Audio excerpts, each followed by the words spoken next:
Ça a été une discussion sur l'art, la nature et la science. C'est des concepts qui sont complètement connectés les uns aux autres, puisqu'évidemment l'art et la science utilisent la nature pour travailler, pour s'inspirer, pour comprendre. Alors la science, c'est pour comprendre.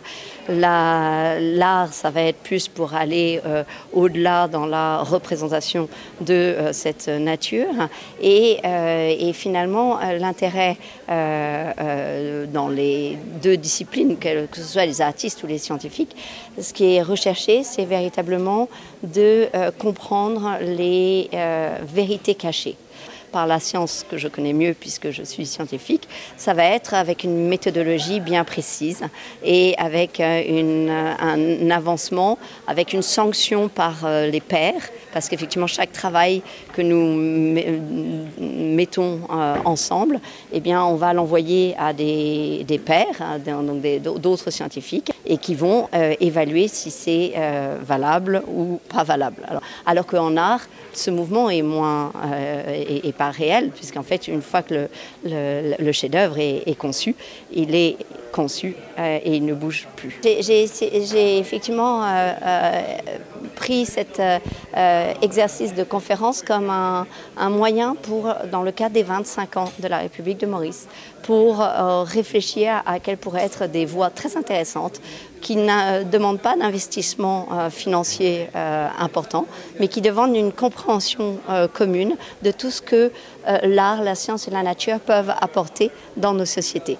Et j'ai nommé donc différentes fusions de disciplines, ce qu'on appelle art-science. J'ai nommé l'art therapy. Et toutes ces approches sont vraiment importantes. Et puis j'ai nommé aussi la possibilité de picturing to learn, qui est vraiment un mouvement de dire, mais finalement, si jamais je dois dessiner, je dois faire un rendu avec un dessin de ce que le professeur m'a enseigné, eh bien, il est évident que le professeur va se rendre compte bien vite s'il a bien enseigné ou si la classe n'a rien compris en fonction des dessins. Donc c'est une façon bien intéressante de finalement s'approprier la connaissance.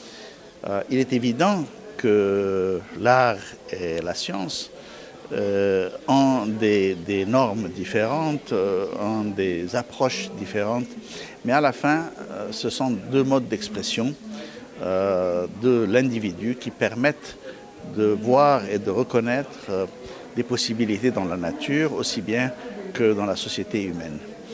Et ces domaines ont été trop longtemps séparés. Dans les 3 derniers siècles, on a eu un degré de spécialisation énorme qui fait que peu de gens peuvent se retrouver d'un côté et de l'autre, comme le faisait Leonardo da Vinci par exemple, ou d'autres hommes de la Renaissance, comme on les appelle.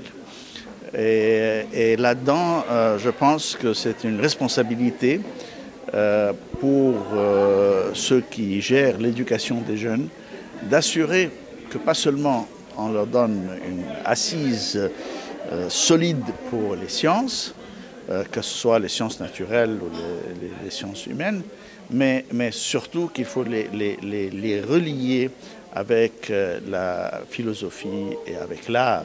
C'est comme ça qu'on fait un individu qui a une complexité qui permet de jouer un rôle de citoyen dans une société moderne. Pour moi, la science, l'art et la nature, ce sont 3 thèmes qui sont vraiment multidisciplinaires. Ce sont des sujets qui, à première vue, sont très disparés, mais ils se rassemblent dans le sens qu'ils ont have a common purpose entre eux. Parce que qu'on est scientifique, qu'on est naturaliste ou qu'on est artiste, on recherche les mêmes solutions à les problèmes. On observe la nature pour pouvoir le comprendre, pour pouvoir l'exprimer en des différents formats.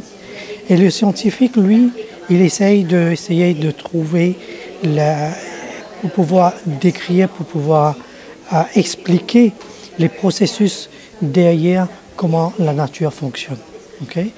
Moi, étant un écologiste de formation et ayant travaillé sur la conservation de la biodiversité, je pense que bien comprendre les processus de la fonctionnement de la nature est très important pour guider l'homme comment il doit produire leurs aliments.